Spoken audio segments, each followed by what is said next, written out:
Salut tout le monde, ici Adrian Mercier. Bienvenue sur ma chaîne, dédiée à notre belle planète et aux enjeux de l'écologie. Si vous voulez en apprendre plus sur comment protéger notre environnement et adopter des gestes éco-responsables, pensez à vous abonner pour rester informé. Prêts à explorer ensemble? C'est parti. Bonjour à tous. Aujourd'hui, je vous emmène en Indonésie, où une nouvelle espèce d'orang-outan a été découverte. C'est une nouvelle fascinante qui nous rappelle l'importance de la biodiversité dans nos écosystèmes. Mais ce n'est pas tout, car nous allons également aborder un sujet préoccupant, la fuite des orang-outans face aux incendies dévastateurs qui ravagent leur habitat. Ensemble, nous explorons les défis auxquels ces magnifiques créatures sont confrontées et ce que cela signifie pour leur avenir.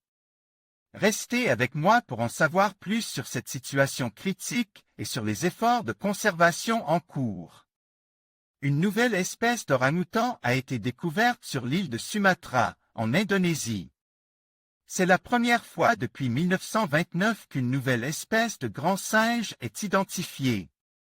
L'animal, dont les scientifiques ont reconstitué la lignée, pourrait disparaître dans les prochaines décennies. Une nouvelle espèce d'orang-outan a été découverte sur l'île de Sumatra, en Indonésie, on annonce le 2 novembre des scientifiques. Soulignant que leur petit nombre en fait l'un des grands singes les plus menacés d'extinction sur la planète. Il s'agit également de la première nouvelle espèce de grand singe confirmée par la science depuis la découverte en 1929 d'un nouveau bonobo en République démocratique du Congo, précisent ces biologistes dont les travaux sont publiés dans la revue américaine Current. Biologie, ce n'est pas tous les jours qu'on trouve une nouvelle espèce de grand singe, ce qui rend cette découverte palpitante. Se réjouit Michael Crutzen, de l'Université de Zurich, en Suisse. Les grands singes comptent pourtant parmi les espèces animales les plus étudiées au monde, pointe pour sa part Eric Méjard, de l'Université nationale australienne. Ce nouvel orang-outan, Baptiste tapanuli, Pongo tapaniliensis, vit dans la région de Batang Toru, dans le nord de Sumatra. Sa population est estimée à 800 membres environ. Cette découverte porte à 3 le nombre d'espèces d'orang-outans connues. C'est en 1997 que des chercheurs de l'Université nationale australienne ont découvert la piste de cette population isolée à Batang Toru. Les tapanuli, des grands singes uniques. Les premiers indices de la spécificité des tapanuli ont été observés sur le squelette d'un mâle adulte en 2013. Quand les scientifiques ont examiné le crâne et les dents, ils ont constaté certains traits uniques comparativement aux autres orang-outans. Nous avons été surpris de voir que les caractéristiques du crâne étaient vraiment différentes de ce que nous connaissions jusqu'alors. De ces grands singes, explique Matt Nowak, un primatologue du Sumatran Orang-Outan Conservation Programme, SOC. Une photo non datée, fournie par le Programme de conservation des orang-outans de Sumatra, montre un orang-outan tapanuli, dans la réserve de Batang Toru, en Indonésie. Andu, Sumatran Orang-Outan Conservation, AFP, mais c'est une analyse du génome de 37 orang-outans effectuée par des chercheurs de l'Université de Zurich qui a révélé l'histoire de l'évolution de ces singes, montrant la séparation il y a plus de 3 millions d'années entre les populations d'orang-outans de Batang Toru et celles de Bornéo dans le nord du lac Toba. Les orang-outans de Bornéo et de Sumatra se sont séparés génétiquement beaucoup plus tard, il y a moins de 700 000 ans. Ceux de Batang Toru sont quant à eux isolés des autres populations dans le nord de Bornéo depuis 10 ou 20 000 ans, ont également déterminé ces chercheurs. Les orang-outans de Batang Toru semblent être les descendants directs des premiers orang-outans qui avaient migré d'Asie continentale et constituent de ce fait la plus ancienne lignée de ces singes, relève Alexander Naté, de l'Université de Zurich, un des co-auteurs de la découverte. Risque élevé d'extinction. Mais ces orang-outans sont particulièrement vulnérables, mettent en garde ces scientifiques. Si seulement 8 de ces 800 animaux restants étaient tués ou retirés du groupe chaque année, l'espèce pourrait disparaître, estime-t-il. Sans des mesures rapides pour protéger leur habitat forestier qui se réduit rapidement, ces orang-outans pourraient disparaître. En quelques décennies, prévient Matt Nowak qui supervise l'étude au SOP.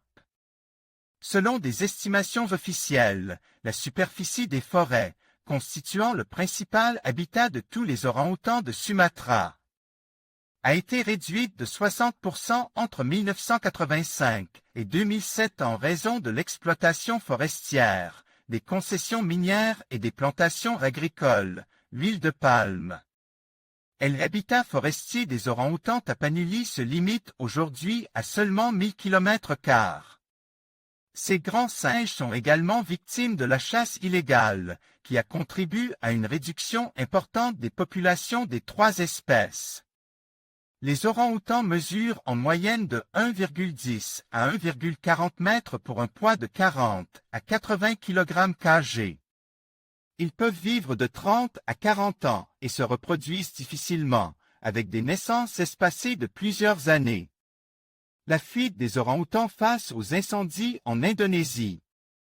Article de l'IFAO publié le 10 novembre 2006. Les feux de forêt qui font rage dans toute l'Indonésie depuis la mi-septembre enveloppent le pays d'une brume épaisse et force des dizaines d'orang-outans, une espèce gravement menacée, à fuir la jungle.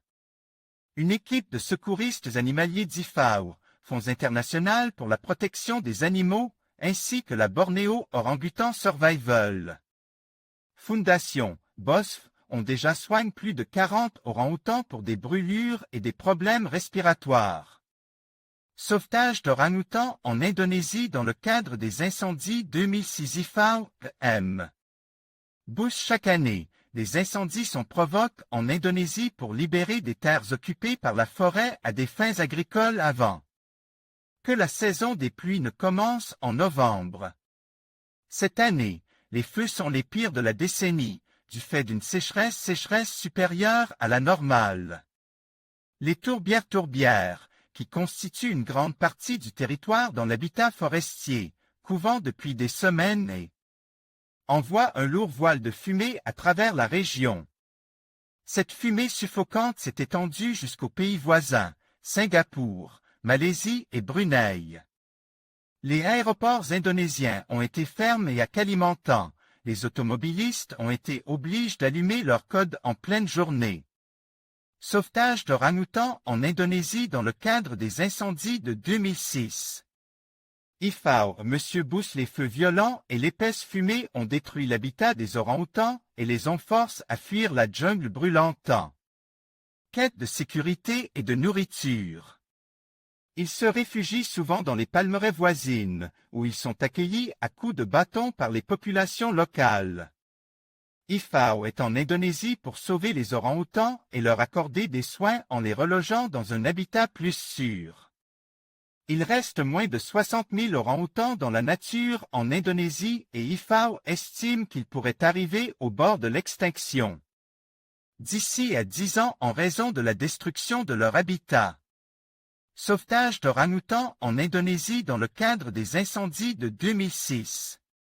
IFAO, M. Bush. L'Indonésie comporte le plus grand nombre d'espèces mammifères menacées au monde, près de 146 selon l'UICN. Union internationale pour la conservation de la nature. Parmi ces espèces figure l'éléphant d'Asie, dont 50 000 individus seulement restent dans la nature, plus 10 000 en captivité. Leur habitat est déjà en danger, car les hommes empiètent sur leur territoire, et les feux de forêt menacent de plus en plus cet espace. En conclusion, la découverte de cette nouvelle espèce d'orang-outan en Indonésie souligne l'importance cruciale de la préservation de leur habitat face aux menaces croissantes, telles que les incendies. Alors que ces magnifiques créatures fuient leur environnement en péril, il est essentiel que nous agissions rapidement pour protéger leur avenir. La sauvegarde des orang-outans et de leur habitat est non seulement une responsabilité éthique, mais aussi un impératif pour la biodiversité de notre planète. Ensemble, nous pouvons faire la différence et garantir que ces primates emblématiques continuent de vivre dans leur milieu naturel.